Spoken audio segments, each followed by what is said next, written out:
Abuela, no me siento bien. ¿Puedo quedarme en casa hoy? Aún recuerdo su vocecita temblorosa aquella mañana. Alma tenía solo 9 años, y cuando me lo dijo, me miró con esos ojos grandes y brillantes que siempre me derretían el corazón. Le toqué la frente, un poco caliente, sí, pero nada alarmante. Pensé que era solo cansancio. Claro, mi vida. Quédate. Te prepararé té de menta y pan tostado, le respondí. No sabía que esa decisión tan simple cambiaría mi vida para siempre. El día transcurrió tranquilo al principio. El sol entraba por las cortinas y la casa olía a pan recién hecho. Yo tarareaba una vieja canción mientras regaba las plantas del balcón. Alma jugaba en el pasillo con sus muñecas, envolviéndolas en pequeñas mantas y diciéndoles que descansaran, igual que ella. Todo parecía tan normal, tan inocente, pero la calma tiene una manera cruel de romperse. Fue cerca del mediodía cuando escuché un leve crujido, la puerta de entrada abriéndose despacio. Me asomé desde la cocina, pero no vi a nadie. Pensé que tal vez había sido el viento. No imaginé que mi propio hijo estaba cruzando ese umbral con la intención de destruirme. Pero antes de continuar, quiero hacerte una invitación muy especial. Suscríbete al canal y deja tu me gusta. Esto me ayuda a ver que me apoyas y disfrutas de mis historias. Y comenta aquí abajo desde qué ciudad nos estás viendo. Ahora, continuemos. Según me contaría Alma más tarde, todo pasó en silencio. Ella escuchó pasos en el pasillo y se escondió detrás del sofá. Desde allí lo vio. Mi hijo Daniel, vestido con su traje de siempre, el maletín en una mano y el teléfono pegado al oído. Entró sin golpear, como si la casa aún fuera suya. Miró alrededor con cautela y caminó directo hacia el perchero, donde colgaba mi abrigo gris. Alma recuerda que su respiración se volvió tan suave que casi se desmayó. Él abrió el bolsillo interior del abrigo y metió algo dentro, un pequeño paquete envuelto en papel transparente. Luego, mirando por encima del hombro, murmuró al teléfono. «Ya está hecho. Llama a la policía esta noche. Ella no sospechará de nada». Mi nieta no entendió lo que escuchaba, pero supo que era algo malo. Esperó a que él saliera, conteniendo las lágrimas. Apenas la puerta se cerró, corrió a su cuarto y se escondió bajo las sábanas. Yo regresé del jardín minutos después, con las manos sucias de tierra y una sonrisa que no sabía lo que se avecinaba. «¿Alma?», la llamé. No respondió. La encontré en su cama, blanca como el papel. Pensé que la fiebre había subido. Le acaricié la frente, pero no tenía calor. Lo que tenía era miedo. «¿Qué pasa, amor?», le pregunté. Ella solo dijo: «Nada, abuela», y cerró los ojos. Pasaron las horas. Preparé sopa, ordené la sala, revisé mis plantas, pero algo en el aire se sentía distinto. Una tensión, un olor metálico, un presentimiento. A veces las madres sabemos cuando algo no encaja, aunque nadie diga una palabra. Esa noche, cuando estaba por colgar el abrigo, noté que pesaba más de lo habitual. Metí la mano en el bolsillo y sentí el envoltorio. No lo abrí. Algo me detuvo. Fue como si una voz interior me dijera: «No lo toques, no aún». En ese momento sonó el teléfono. Era Daniel. Su voz sonaba dulce, ensayada. «Mamá, solo llamaba para saber si estás bien». «Sí, hijo, claro. ¿Por qué no habría de estarlo?». Hubo un silencio breve al otro lado. «No sé, solo quería escucharte», rió. «A veces te extraño». No recuerdo qué le respondí. Quizás nada. Quizás solo colgué. Pero mientras el tono de desconexión llenaba el aire, una idea empezó a crecer en mi pecho, lenta, oscura, como una sombra extendiéndose. Daniel no me llamaba sin motivo. Daniel nunca hacía nada sin motivo. Y esa noche, cuando la lluvia empezó a golpear las ventanas y el reloj marcó las 11, escuché lo que jamás pensé que escucharía en mi vida. Golpes en la puerta y una voz gritando: «¡Policía!». Alma corrió hacia mí llorando. La abracé con fuerza, sin entender. Y mientras los agentes entraban con linternas, solo podía pensar en una cosa: el peso del abrigo colgado en el perchero. Lo que había dentro, fuera lo que fuera, ya no era mío. Era la prueba de un crimen que aún no comprendía, y la trampa perfecta tendida por el hijo que yo había criado. La policía registró mi casa durante casi 1 hora. Nunca olvidaré el sonido metálico de los cierres de sus linternas, los pasos pesados sobre mi piso encerado, el murmullo constante entre ellos, como si ya supieran lo que iban a encontrar. Yo estaba sentada en el sofá, con las manos temblando sobre las rodillas. Alma me observaba desde la escalera, con los ojos muy abiertos y las lágrimas contenidas.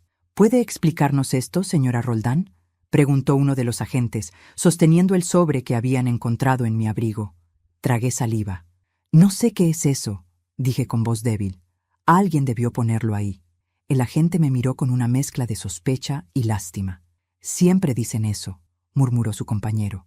Cuando abrieron el paquete, un brillo plateado inundó la sala. Era un colgante de oro con diamantes azules, tan reluciente que parecía burlarse de mí. Lo reconocí de inmediato. Aparecía en todos los noticieros desde hacía días. La joya robada de la casa de la familia Sandoval, una de las más poderosas de la ciudad. Me quedé sin aire.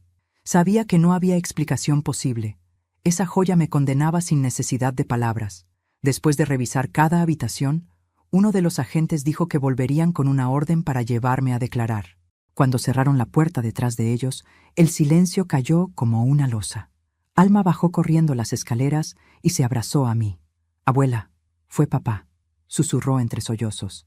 «¿Qué dijiste?», pregunté, apartándola suavemente para mirarla a los ojos. «Yo lo vi. Esta mañana. Entró sin tocar. Puso algo en tu abrigo y habló por teléfono. Dijo que llamaran a la policía. Sentí que el suelo se desvanecía bajo mis pies.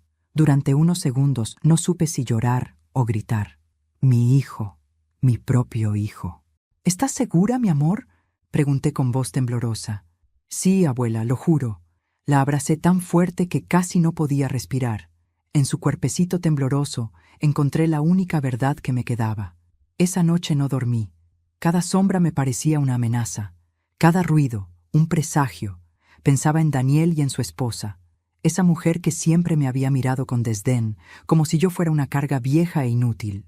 Recordé las veces que me insistió en dejarle la casa a los jóvenes, las discusiones silenciosas, los rechazos disfrazados de sonrisas. Y de pronto todo encajó. Mi casa, mi cuenta bancaria, mi reputación, todo era parte del mismo plan. Me levanté de la cama, encendí la lámpara y tomé el abrigo. Lo observé con detenimiento. Era un abrigo caro, regalo de Daniel por mi cumpleaños el año pasado.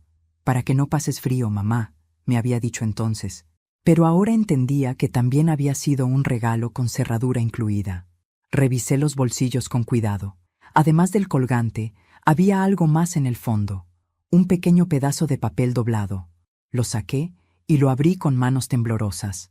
Había una dirección escrita con su letra. Calle Brisa 42, local 5, 2300H. Y una sola palabra subrayada: entrega. El corazón me golpeaba en el pecho como si quisiera advertirme, pero mi mente, más fría que nunca, comenzó a hilar los hechos. Si Daniel me había usado como señuelo, esa dirección podía ser el punto de encuentro donde pensaba cerrar su trato. Y si era así, no iba a permitir que lo hiciera a costa de mi nombre.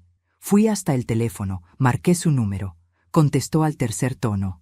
«Mamá», dijo con fingida dulzura. «¿Estás bien?» «Perfectamente», respondí. «Quería darte las gracias por el abrigo». Hubo un silencio tenso. «¿A qué te refieres?» «A nada, hijo. Solo quería que supieras que me queda muy bien». «¿Estás insinuando algo?» «No, solo que pronto habrá quienes quieran probárselo también». Colgué antes de que respondiera. Sabía que entendería el mensaje, y también sabía que iría a esa dirección.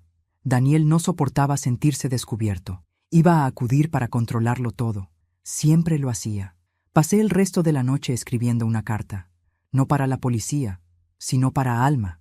Le expliqué que, pase lo que pase, ella debía decir la verdad. Le conté que el amor a veces duele más cuando viene de la sangre equivocada, y que no importaba lo que dijeran los demás.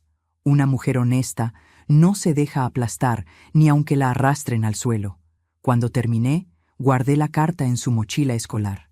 Luego, miré mi reflejo en el espejo. No vi a una anciana asustada. Vi a una madre herida que había decidido dejar de llorar. El reloj marcó las 11:15. Tomé mi abrigo, el mismo que iba a destruir mi vida, y salí hacia la dirección del papel. Afuera, la noche olía a tierra mojada y traición. Cada paso que daba resonaba como un eco antiguo de todas las veces que me callé. Ya no más, porque si mi hijo me había convertido en su trampa, yo estaba a punto de convertirme en su castigo. La dirección escrita en aquel papel me quemaba en el bolsillo como si fuese un hierro encendido. Caminé por calles que ya conocía, pero que esa noche me parecieron ajenas. La ciudad parecía observarme con ojos fríos. Llegué a la calle Brisa cuando el reloj marcaba las 10:30. Frente al local de número 5 había un letrero con la persiana metálica a medio bajar. Desde la acera vi a 2 hombres bajo un paraguas que hablaban entre susurros, y el sonido de sus voces me llegó desde lejos. Me quedé a observar, escondida detrás de un macetero. Mi corazón latía con fuerza. A mis 68 años nunca imaginé tener el pulso de una conspiradora, pero algo en mí ya no obedecía a la lógica del miedo. Si Daniel pensaba usarme, yo pensaba usar la verdad. Esperé. No tardó en llegar el hombre que reconocí por las noticias. Un mediador de objetos de lujo, conocido en redes por gestionar piezas robadas. Llevaba una mochila al hombro y una mirada calculadora. Habló con los 2 hombres del paraguas en tono bajo, señalando al local y al reloj del paso. Mientras tanto, mi teléfono vibró. Era un mensaje de una vecina. ¿Estás bien? Vi a la policía pasar por tu casa hace un rato. Mi estómago se volvió un nudo. ¿La policía ya estaba en casa? No era posible, pensé. ¿Me habría seguido alguien? Decidí moverme con más cautela. A lo lejos, vi un coche negro detenerse. Daniel salió del vehículo con paso decidido, ajustándose el abrigo. Miró hacia el local, habló con alguien a través del vidrio y luego se perdió por la calle. Mis piernas temblaron. Allí estaba la confirmación. Mi hijo, el que me había sonreído en tantos cumpleaños, desempeñando un papel que yo no conocía. Algo se me ocurrió de pronto y sentí una punzada de ira fría. Debía grabar. Saqué la pequeña grabadora que siempre llevaba en el bolso, un vicio viejo de los tiempos en que trabajaba en radio, y sin levantar sospecha, me acerqué lo suficiente para captar lo que allí se dijera. Mi cuerpo parecía funcionar por impulso, la rabia convertida en rigor. Observé a través de la rendija del portón y vi entrar al mediador con la mochila. Un segundo después apareció Daniel, seguido de una mujer que no esperaba. La vi de reojo y su peinado me sonó a esa clase de elegancia que compra impunidad. Escuché una frase que me heló la sangre. Anoche comprobé que el abrigo quedó bien. Mañana la denuncia. La voz era de Daniel. La de la mujer rió apenas. Perfecto.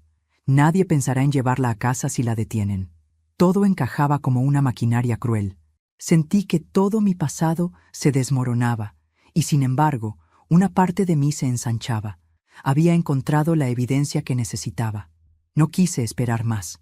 Volví a casa tan deprisa como mis piernas me permitieron, con la grabadora apretada contra mi pecho. Al entrar por la puerta principal, no olí detergente ni sopa. Olía formaldehído, el olor de los nervios. El salón estaba más oscuro y, en el recibidor, 2 policías me esperaban. Sus rostros eran amables, pero en sus ojos había un frío profesional. Señora Roldán, vamos a necesitar que nos acompañe a la comisaría para unas declaraciones adicionales, dijo el oficial más alto con voz medida. Fui con ellos sin quejarme. En el coche policial, el silencio era un tercer pasajero que no dejaba de observar. Sentí la mirada de Alma en la nuca. Imaginé su pequeño cuerpo en la cama, sus manos temblorosas. No quería que la imagen de su padre detenido fuera lo que definiera su infancia, y sin embargo sabía que a veces la verdad es un duro servicio a los que vienen detrás. En la comisaría me dieron la típica taza de plástico y la misma mesa de siempre. Me pidieron que contara lo que sabía, y lo repetí todo.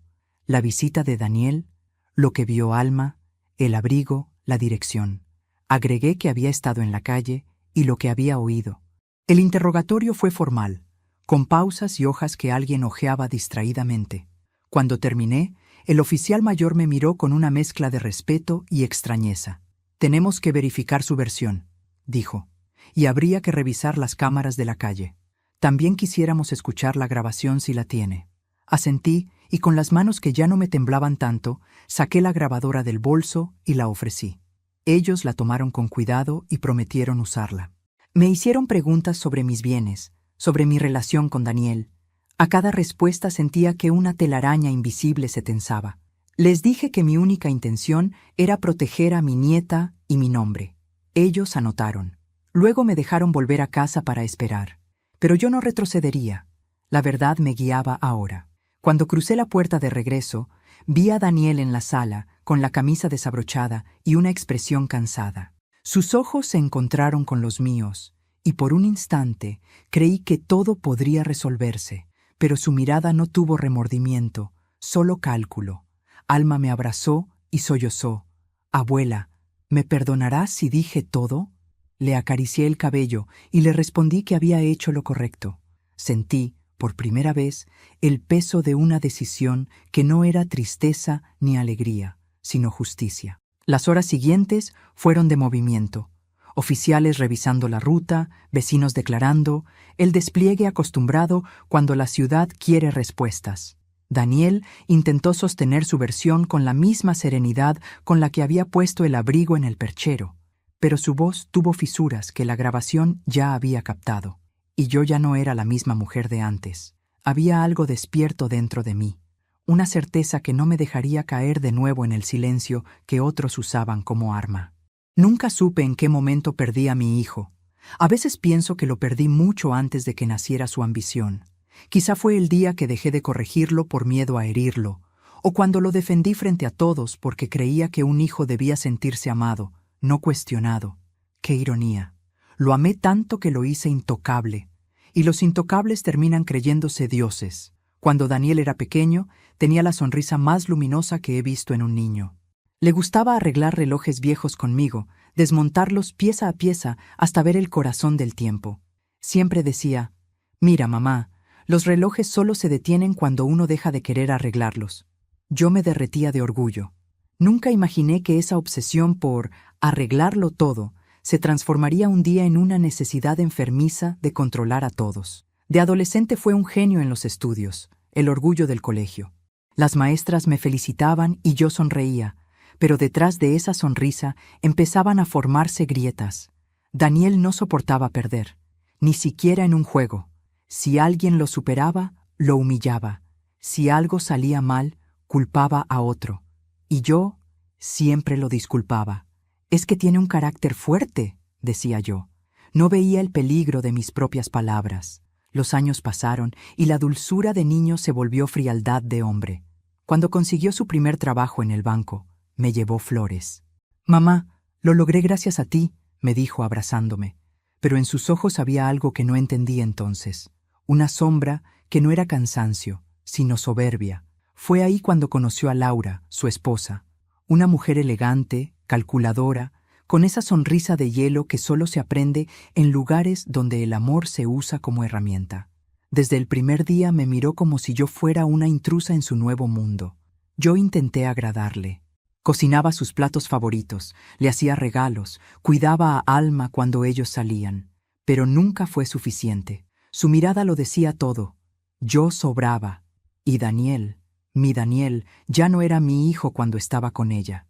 Era un extraño que hablaba con tono de jefe, que me corregía frente a mi nieta, que contaba los billetes con los mismos dedos con que de niño reparaba relojes. El hijo que una vez juró protegerme, ahora me hablaba como si fuera un peso que cargar. Y aún así, yo lo amaba. Después de mi declaración en la comisaría, Daniel vino a verme. Entró sin saludar, con los ojos rojos de ira. «¿Qué hiciste, mamá?», me gritó. «Fuiste a la policía. ¿Tienes idea del daño que puedes causar?» «¿A quién, Daniel? ¿A ti o a la verdad?». Se quedó helado. «No sabes lo que estás diciendo. Estás confundida». «Estoy más lúcida que nunca», le respondí con calma. «Sé que tú pusiste ese paquete en mi abrigo. Alma te vio». El silencio que siguió fue más violento que cualquier golpe. Durante años había esperado que me contradijera, que negara, que dijera que era un error, pero no lo hizo. Solo respiró hondo, se acercó a mí y dijo, «Siempre arruinas todo. No pudiste mantener tu vida en orden ni siquiera cuando papá se fue. Tu padre me dejó, Daniel». «No», corrigió, «se fue porque no soportaba tu debilidad. Y ahora yo tampoco». Sus palabras me atravesaron como cuchillos. Lo miré, pero ya no veía a mi hijo. Veía al hombre que había criado para amarme y terminó despreciando lo que represento, la verdad que él quiso borrar. Cuando se fue, encontré en su chaqueta una tarjeta del banco donde trabajaba.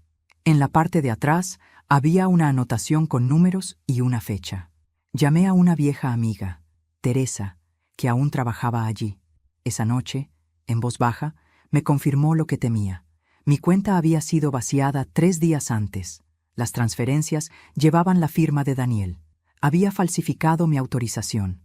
Quise gritar, pero no lo hice. El llanto ya no servía.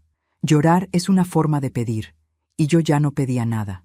Esa madrugada escribí en mi diario: cuando un hijo traiciona a su madre, no se rompe solo el amor, se rompe la línea entre lo humano y lo monstruoso, y el monstruo tiene mi apellido. A la mañana siguiente, mientras preparaba el desayuno, Alma entró con su bata de flores. «Abuela, soñé que papá te pedía perdón», me dijo. Sonreí con ternura amarga. «Algunos sueños son solo deseos disfrazados, mi amor». Ella me abrazó y susurró: «Yo no quiero que te vayas presa». «No lo haré, pequeña». «¿Lo prometes?» «Lo prometo». La promesa me salió como una sentencia, porque sabía que para cumplirla tendría que hacer algo que nunca imaginé capaz de hacer: convertir el amor de madre en el arma de su propia salvación. Esa tarde comencé a planear. Fui al desván, saqué la vieja cámara de video de mi difunto esposo y la coloqué sobre un mueble, apuntando al salón.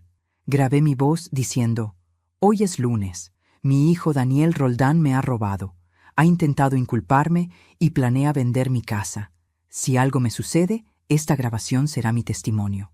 Guardé la cinta en una caja fuerte y anoté la combinación en un papel que escondí dentro del libro de cuentos de Alma. Nadie miraría ahí. Al caer la noche, el teléfono sonó. Era Laura. Su tono era dulce, casi maternal. «Susana, no te preocupes por Daniel. Está muy nervioso, pero todo se arreglará». «¿Arreglarse?», repetí. «¿Cómo? Vamos a vender la casa. Con el dinero podremos pagar a los abogados y limpiar tu nombre». «Tu nombre, no el de él». No respondí. Solo colgué. Me asomé a la ventana y vi su auto estacionado frente a la casa, el motor encendido. Sabía que Daniel estaba allí, esperándome, vigilándome. Y supe que si no actuaba pronto, mi historia terminaría donde él había planeado, en una celda. Pero no, mi historia no terminaría con barrotes, terminaría con justicia. Y la justicia, esta vez, iba a tener rostro de madre. Cuando una madre llega al punto de no reconocer a su hijo, ya no le queda miedo, solo estrategia. Esa noche, mientras el reloj marcaba las 3:30, comprendí que la justicia no llegaría si yo me quedaba esperando. A mi edad, el tiempo no es un aliado. El tiempo es una cuerda que se acorta, y yo no pensaba morir con un nudo en el cuello. Pasé toda la madrugada revisando viejos cuadernos, recibos, fotografías. Buscaba algo que uniera todos los hilos que Daniel había dejado sueltos.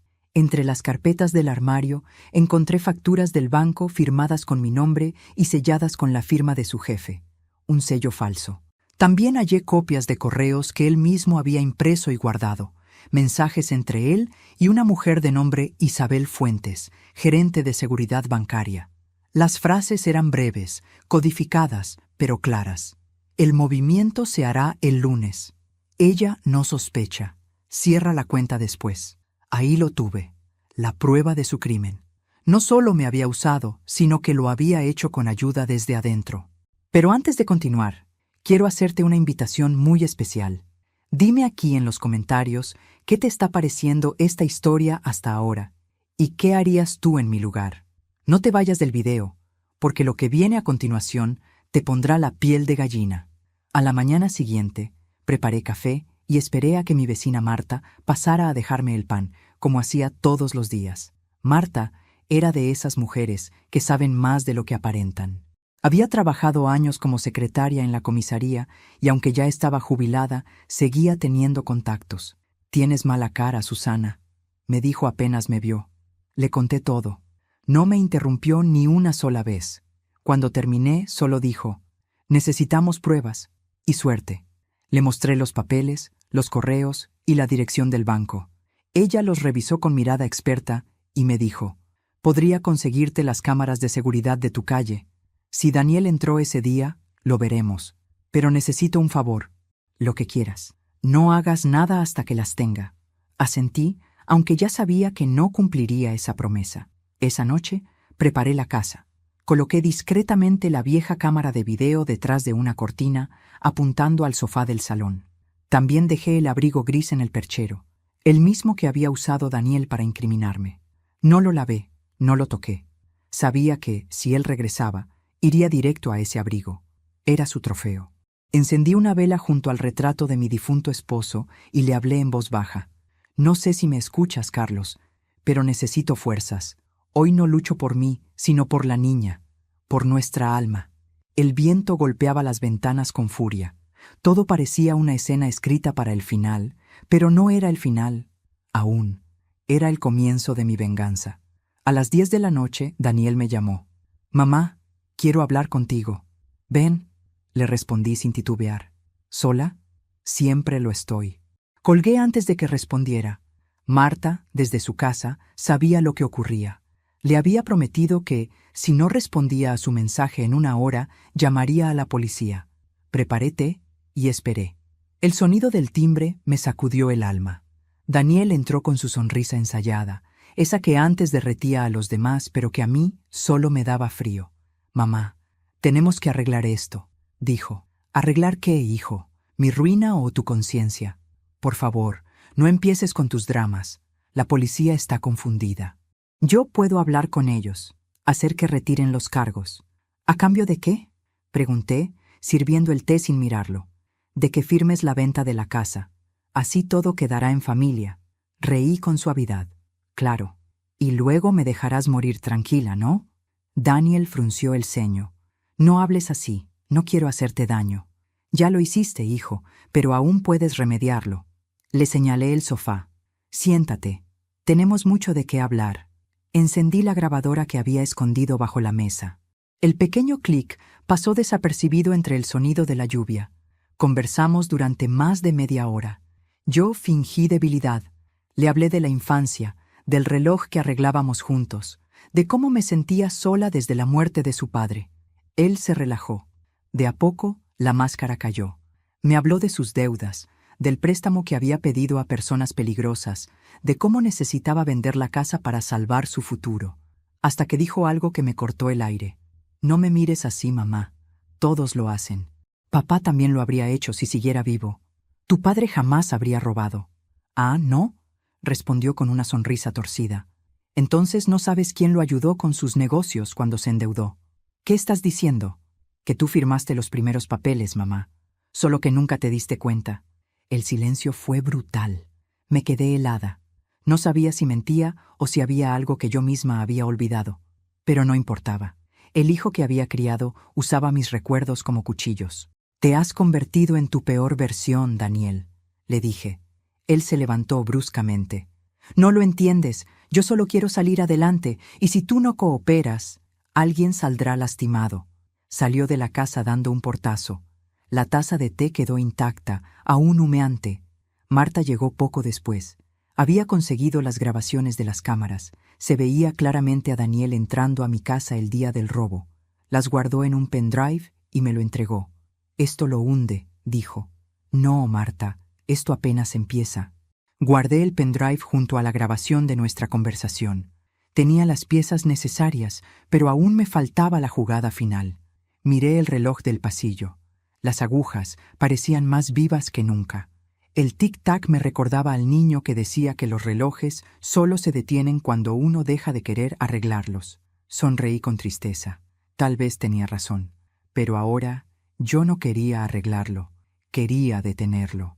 Esa noche el viento soplaba con fuerza, y las ramas del naranjo golpeaban el cristal del comedor como si advirtieran lo que estaba por suceder. Había preparado té, el mismo que Daniel amaba de niño, y encendí la lámpara baja del rincón. La casa estaba en penumbra. Solo el tic-tac del reloj y el murmullo del temporal acompañaban mi respiración. Yo sabía que él vendría. Los hombres como mi hijo no soportan no tener la última palabra. Y vino. El sonido de su auto se detuvo frente a la casa, igual que un recuerdo viejo que regresa con pasos firmes. Su sombra se proyectó sobre la puerta antes de que tocara el timbre. Lo dejé esperar unos segundos. Era importante que entendiera que ya no tenía el control. Cuando entró, su perfume caro llenó el aire. Lo miré. Traje negro, camisa blanca, esa misma mirada impenetrable que había heredado de su padre. ¿Puedo pasar?, preguntó con esa cortesía que siempre me dolía. La puerta ya estaba abierta, le respondí. Cruzó el umbral, cerró detrás de sí y sonrió con desgano. Mamá, te estás equivocando. ¿En qué, Daniel? ¿En criarte o en confiar en ti? Él suspiró. No entiendes las cosas como son. No todo es tan simple. Explícamelo entonces, dije sirviendo el té. Lo invité a sentarse, y lo hizo. Cada gesto suyo era un eco de su infancia. El modo en que movía los dedos, la forma en que arqueaba una ceja cuando se sentía seguro. Durante un instante, vi al niño que fue, y luego lo perdí otra vez. ¿Sabes qué es lo que más me molesta?, dijo con calma fingida. Que creas que lo hice por maldad. ¿Y no fue así? No, mamá, lo hice por necesidad. ¿Por necesidad de qué? ¿De destruir a quien te dio la vida? Sus ojos se endurecieron. De salvarme. Tomó la taza. Deudas, presiones, amenazas, cosas que tú nunca entenderías. Podías haber pedido ayuda. ¿A ti?, rió con desprecio. Tú no sabes ayudar, solo sabes juzgar. Esa risa fue el golpe final a mi compasión. Por un momento quise levantarme, irme, cerrar la puerta y dejarlo hundirse solo. Pero no podía. Todavía tenía que escucharlo. Todavía tenía que grabarlo. La cámara detrás de la cortina registraba cada palabra. ¿Y la joya?, pregunté. ¿También era parte de tus presiones? Él bajó la mirada, luego la levantó con lentitud. No tenía opción. Me la ofrecieron a cambio de saldar lo que debía. Si tú quedabas implicada, el trato se cerraba. Así que me vendiste. No seas melodramática. Nadie iba a lastimarte. Solo necesitábamos tiempo. ¿Necesitábamos? Isabel y yo. El nombre cayó entre nosotros como un vidrio roto. Isabel, la gerente del banco, la mujer de los correos, la cómplice. Así que era verdad, murmuré. Sí, dijo él sin pestañear. Ella fue la única que me entendió. No me miró como a un fracaso. No te miró como a un hijo.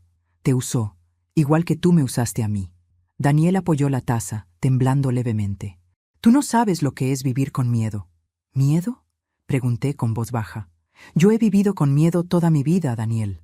Miedo a que te convirtieras en lo que eres ahora. Él se puso de pie, nervioso. Basta, esto no sirve de nada. Siéntate, le ordené. Mi tono lo sorprendió. Nunca lo había oído así de mí. Y obedeció. Por primera vez en años, obedeció. Durante un largo silencio, solo se escuchó la lluvia. Yo fingí mirar la ventana, pero observaba su reflejo. El rostro que había amado, el que había besado de niño, ahora me miraba con una frialdad que no conocía límites. Dime la verdad, Daniel, susurré. ¿Planeaste también lo del dinero? Él dudó. Después asintió. Sí, pero no fue todo idea mía. ¿De Isabel? ¿De su jefe? Me miró a los ojos. Hay personas poderosas detrás de todo esto. Y aún así me escogiste a mí. Eras la pieza más fácil de mover. Nadie sospecha de una anciana viuda. Esa frase fue su condena. Eras la pieza más fácil de mover. Me incliné hacia adelante. Dime algo, hijo. Cuando eras pequeño y se rompía un reloj, ¿qué hacías? Lo arreglaba, respondió sin entender. Pues esta vez, el reloj eres tú. Y se acabó tu tiempo. Tomé el control remoto y encendí la televisión. En la pantalla apareció la imagen grabada por la cámara de seguridad del banco. Cortesía de Marta. Daniel, entrando con la joya en la mano. Daniel, saliendo de mi casa el día del robo. Daniel, hablando con Isabel en el estacionamiento. Su rostro se descompuso. ¿Qué es esto? La verdad, dije, la única que nunca aprendiste a mirar. Él me gritó que lo apagara, que eso no demostraba nada, que podía explicarlo. Yo solo lo observé, impasible, mientras las lágrimas me ardían por dentro. ¿Sabes que duele más que perder a un hijo?, le dije. Descubrir que nunca fue tuyo, que solo lo criaste para servir a su propio ego. «Cállate», gritó golpeando la mesa. «Tú no entiendes nada». «Lo entiendo todo, Daniel. Por eso te grabé». Él se quedó helado. Miró alrededor, buscando la cámara, y entonces la vio. el parpadeo rojo tras la cortina. Intentó acercarse, pero ya era tarde. En ese instante, el teléfono sonó. Contesté. Era Marta. «Susana, todo listo», dijo. «Ya entregué las copias en la comisaría». Daniel me arrebató el teléfono y lo arrojó al suelo. «No sabes lo que hiciste», rugió. «Sí lo sé. Te salvé, aunque no lo merezcas». Él se quedó quieto. Los ojos se le llenaron de lágrimas. «¿Por qué, mamá? ¿Por qué no me dejaste seguir?» «Porque ya te había perdido una vez», dije. «Y esta vez no iba a perderme contigo». Salió de la casa sin mirar atrás. Su silueta se perdió entre la lluvia.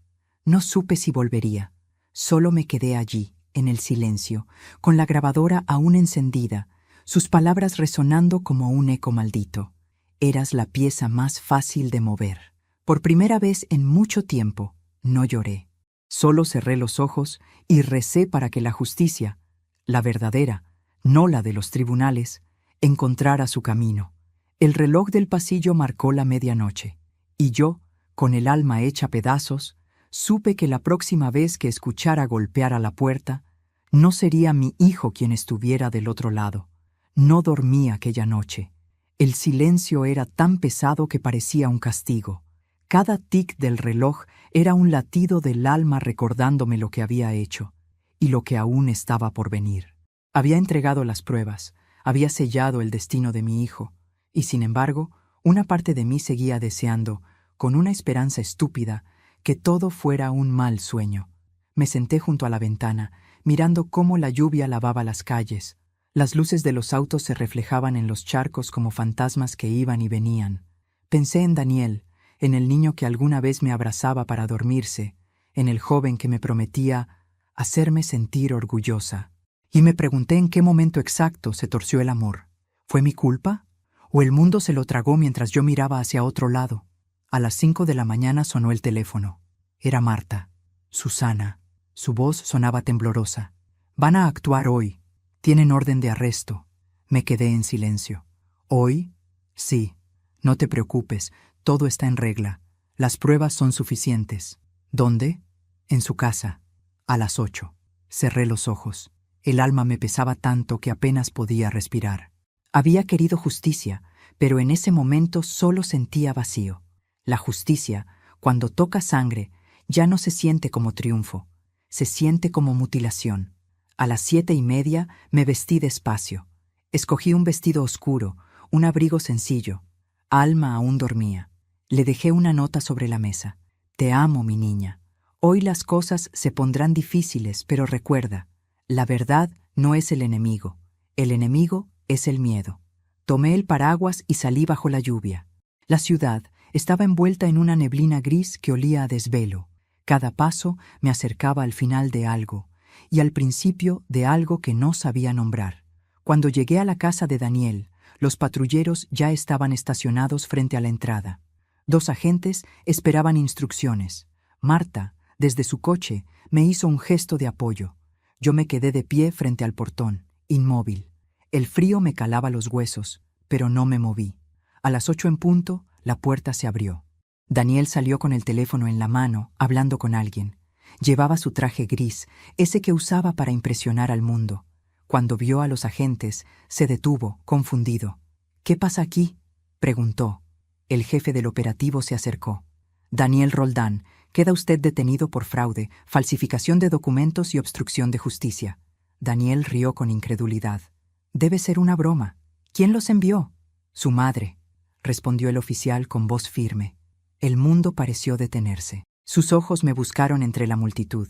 Cuando me encontró, su expresión cambió del desconcierto al odio puro. «¿Fuiste tú?», dijo, dando un paso hacia mí. «Tenía que hacerlo», susurré. «Eres una traidora, mi propia madre». «Soy tu madre, sí», respondí. «Y por eso hice lo que tú nunca tuviste el valor de hacer, enfrentar la verdad». Los oficiales lo sujetaron por los brazos. Daniel se resistió, gritó, maldijo. Yo permanecí inmóvil. Cada palabra suya era una piedra lanzada a mi pecho, pero ya no retrocedería. De pronto, la puerta de la casa se abrió y Alma apareció en el umbral. Llevaba el cabello despeinado, el pijama todavía puesto. «¡Papá!», gritó. El tiempo se detuvo otra vez. Daniel se giró hacia ella. Por un instante, el monstruo desapareció y volvió el padre. Sus ojos se suavizaron. Mi vida, no escuches a nadie, ¿sí? No hice nada malo. La niña lo miró sin entender. Luego, con la inocencia rota, dijo, «Pero yo te vi, papá». Él se quedó helado. Los agentes aprovecharon para subirlo al coche. El portazo resonó como una sentencia. Cuando el auto arrancó, la lluvia empezó a caer más fuerte.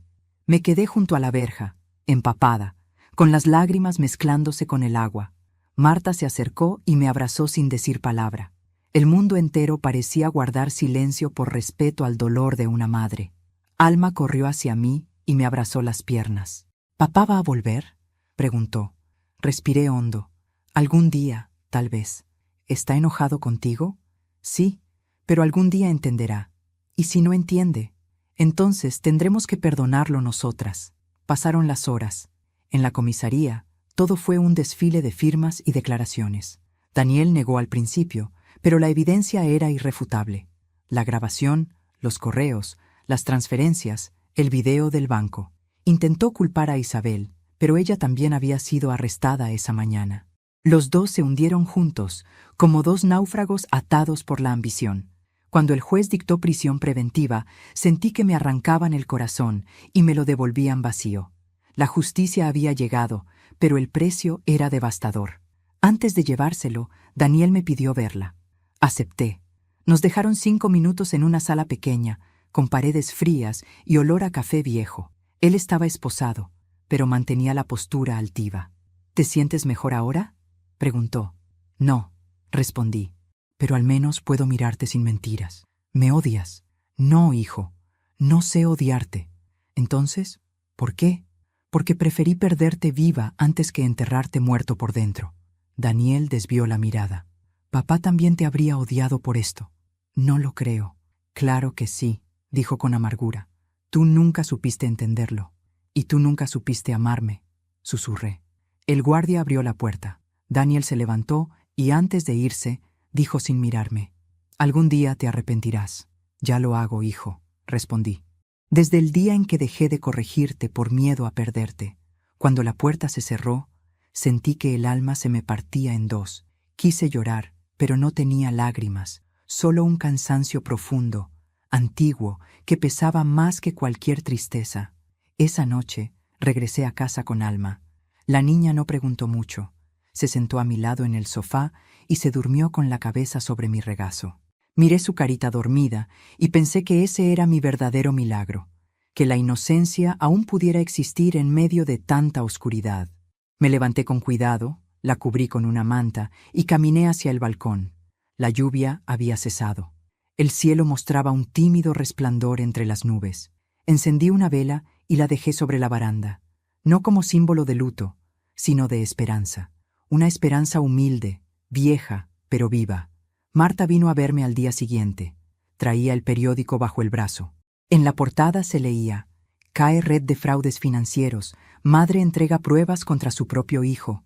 «Te convertiste en heroína sin querer», dijo ella, sonriendo con tristeza.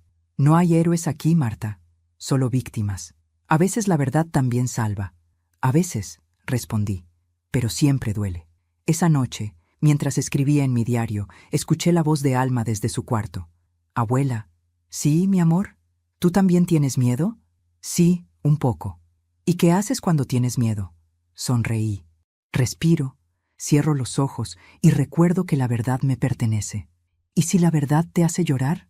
Entonces lloro hasta que deje de doler». La niña se quedó en silencio.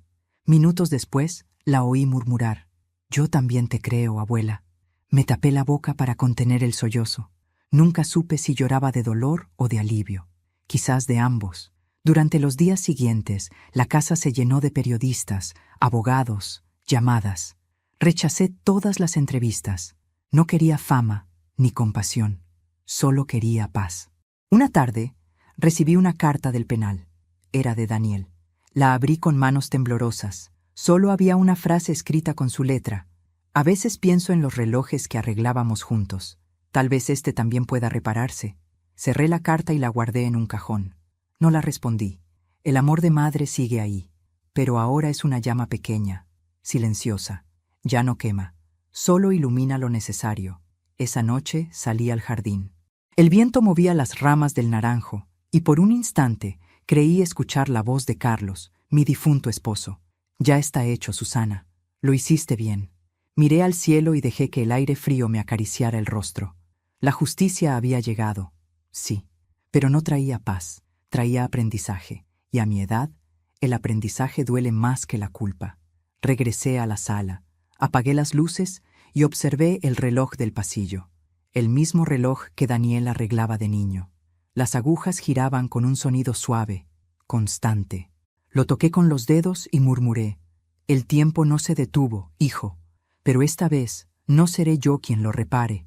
Cerré los ojos y por primera vez en mucho tiempo no tuve miedo del amanecer.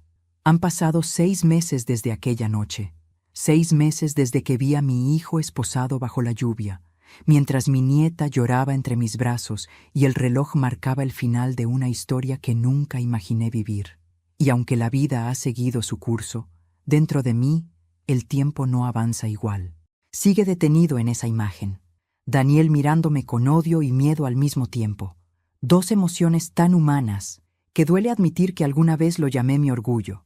A veces, mientras barro el patio o riego las plantas, pienso que la justicia no es un acto limpio. Tiene un precio que se paga en noches sin sueño, en recuerdos que uno preferiría olvidar, en la mirada inocente de una niña que te pregunta por qué el amor se parece tanto al castigo. Alma ha crecido mucho en estos meses. Ya no pregunta por su padre todos los días. Solo a veces, cuando el viento sopla fuerte, dice: «Abuela, hoy huele a lluvia, como esa noche». Yo asiento y cambiamos de tema. Porque algunas heridas no se curan hablando, se curan viviendo. El banco devolvió parte del dinero. La justicia dictó sentencia firme. Daniel y su cómplice, Isabel Fuentes, condenados a 10 años de prisión por fraude y falsificación.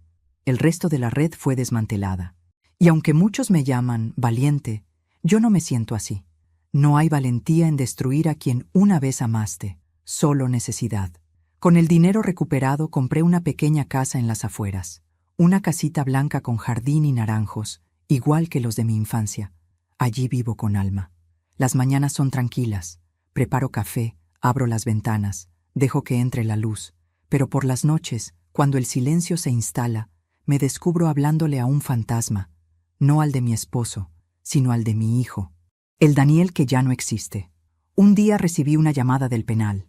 Era el director. «Señora Roldán, su hijo quiere verla». «¿Está bien?», pregunté, con el corazón encogido. «Tuvo una pelea con otro recluso, pero está estable. Solo necesita hablar con usted». «¿Por qué ahora?». «Dice que tiene algo que confesar». Colgué el teléfono y me quedé quieta. La palabra confesar me sonó como una campana lejana, como si el destino me hubiera estado esperando todo este tiempo para darme una última lección. Esa noche apenas dormí. El amanecer me encontró frente al espejo, peinándome el cabello con manos temblorosas. No sé por qué, pero quería verme digna.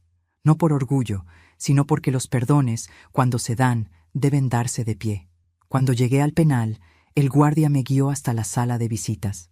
El olor a metal y desinfectante era insoportable. El reloj de la pared marcaba las 11:40. Los minutos pasaban lentos, como si el tiempo también dudara de presenciar ese encuentro. Daniel entró escoltado por un agente. Llevaba el cabello más corto, el rostro más delgado. Su mirada había cambiado. Ya no era altiva, sino cansada.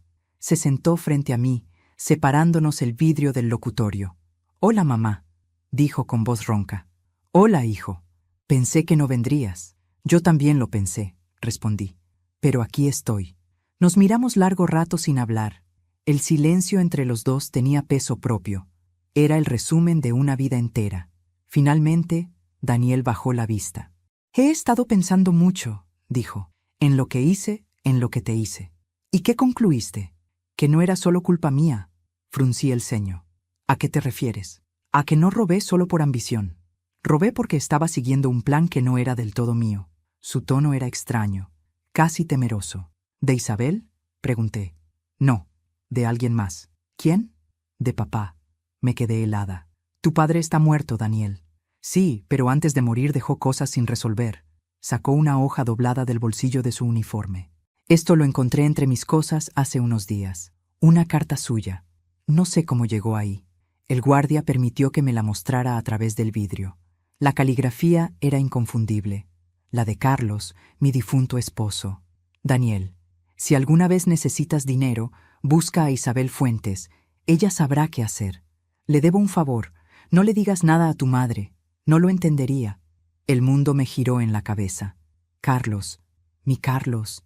Él había abierto la puerta a todo esto. Isabel no era solo cómplice de Daniel. Había sido la amante de su padre años atrás. Todo cobraba un sentido cruel, perfecto en su tragedia. No quise creerlo al principio, dijo Daniel, conteniendo las lágrimas. Pero cuando me metí en problemas, la busqué. Y ella me dijo que papá le debía dinero, que tú lo sabías. No, hijo, dije con voz quebrada. Yo no lo sabía. Él me mintió. Entonces los dos fuimos engañados. Nos quedamos mirándonos. Por primera vez en muchos años no había odio en sus ojos, solo tristeza. ¿Y ahora qué harás con eso?, pregunté. Nada, respondió. Ya no importa. Sí importa. No, mamá. Yo decidí mis pasos. Nadie me obligó a ser quien fui. Pero necesitaba que supieras la verdad. Apreté los puños sobre la mesa. Las lágrimas cayeron sin permiso. Él alzó la mano, apoyándola contra el vidrio.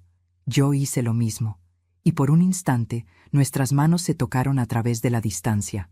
Perdóname, susurró. Te perdono, hijo, aunque no lo merezca. Nadie merece o no merece el perdón. Se da porque uno necesita soltar el dolor. Daniel cerró los ojos. Gracias, mamá. Solo prométeme algo, dije, que cuando salgas serás diferente. Eso intento cada día. Nos quedamos en silencio. El guardia anunció que el tiempo había terminado. Daniel se levantó, me dedicó una última mirada y se lo llevaron. Yo me quedé ahí, frente al vidrio, con el corazón pesado pero, por primera vez, en paz. Al salir del penal, el sol me golpeó el rostro con una calidez que casi había olvidado. Respiré hondo. No sé si era alivio o resignación, pero sentí que algo dentro de mí se había cerrado. Esa tarde volví a casa. Alma me esperaba con un dibujo, 3 figuras tomadas de la mano. Somos tú, papá y yo, dijo. Papá no está aquí, mi amor, respondí con una sonrisa triste. Pero te mira desde allá, señaló el cielo. La abracé tan fuerte que temí romperla. En ese abrazo cabían todos los silencios del mundo. Los días volvieron a su rutina. Cocinábamos, reíamos, veíamos películas. Pero cada noche, antes de dormir, prendía una vela frente al retrato de Carlos, no para rezar por él, sino para recordarme a mí misma que los secretos son semillas, pueden florecer en amor o pudrirse en veneno. Una noche, revisando viejas cajas, encontré el reloj que Daniel y yo habíamos reparado cuando era niño.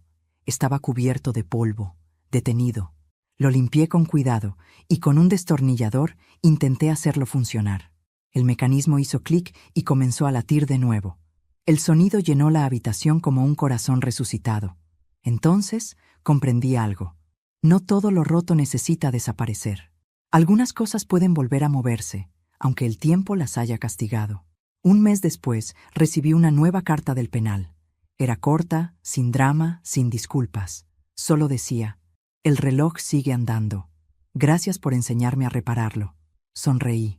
Esa frase era más que una metáfora. Era una rendición, un comienzo. Fui al jardín, donde el naranjo florecía por primera vez desde que llegamos. El aire olía a vida. Alma jugaba entre las hojas, riendo con esa alegría que solo tienen los niños que no cargan pasado. La observé largo rato y pensé que, al final, eso era lo único que importaba, que ella creciera sin repetir nuestra historia. Levanté la vista al cielo y susurré: gracias, Dios, por darme el valor de romper el silencio, porque el silencio, ese monstruo que nos acompañó durante años, tenía su precio, y yo lo pagué con lágrimas, con soledad, con memoria, pero también con libertad. Esa noche, al acostarme, sentí que el alma descansaba. Por primera vez en mucho tiempo, dormí sin miedo a los fantasmas, porque entendí que algunos fantasmas no vienen a asustarnos, vienen a enseñarnos a perdonar. Y antes de cerrar los ojos, le hablé al retrato de Daniel cuando era niño, con su sonrisa luminosa y su reloj en las manos. El tiempo sigue, hijo, y aunque tus errores te encadenen, siempre serás parte de mis segundos. El reloj en la mesa de noche marcó la medianoche con un sonido firme, sereno, como un corazón reconciliado con su pasado. Y en el silencio final supe que mi historia, nuestra historia, había llegado, por fin, al lugar donde debía descansar, en la verdad y en el perdón. He aprendido que la vida no se mide en años, sino en los momentos en que uno se atreve a decir la verdad, porque la verdad, aunque duela, libera. Y el silencio, ese silencio que tantas veces guardé por amor, por miedo o por vergüenza, terminó costándome más caro que cualquier palabra. Hoy camino despacio, pero sin peso. Ya no cargo culpas, ni reproches, ni promesas rotas. Solo llevo en el alma la certeza de que hice lo que debía hacer, aunque el mundo no lo entienda. A veces miro el reloj que Daniel arregló de niño y pienso que ese sonido, tic-tac, tic-tac, es como un latido compartido entre los que ya no están y los que seguimos aquí, aprendiendo a perdonar. El perdón no borra el pasado, pero lo ilumina. Y cuando uno ilumina sus heridas, deja de tropezar con ellas. Yo ya no le temo al tiempo. Ahora lo abrazo, porque el tiempo, si se escucha con el corazón, también sabe pedir perdón. Antes de despedirme, quiero decirte algo. A ti que me has acompañado hasta el final de esta historia. Si alguna vez alguien te hace daño, no respondas con odio. Respóndele con verdad, porque la verdad, tarde o temprano, siempre encuentra la forma de brillar. Y si estás pasando por un momento difícil, recuerda, ninguna oscuridad es eterna. Siempre hay una mañana esperando por ti. Solo tienes que mantener encendida tu pequeña luz. Pero antes de cerrar este video, quiero hacerte una invitación muy especial. Suscríbete al canal y deja tu me gusta. Esto me ayuda a seguir contando historias como esta, llenas de verdad, fuerza y esperanza. Y dime aquí abajo, en los comentarios, desde qué ciudad nos estás viendo. Me encantará saber desde dónde me acompañas. Soy Susana Roldán y esta fue mi historia. Gracias por escucharme. Gracias por quedarte hasta el final. Y sobre todo, gracias por creer que siempre hay tiempo para sanar.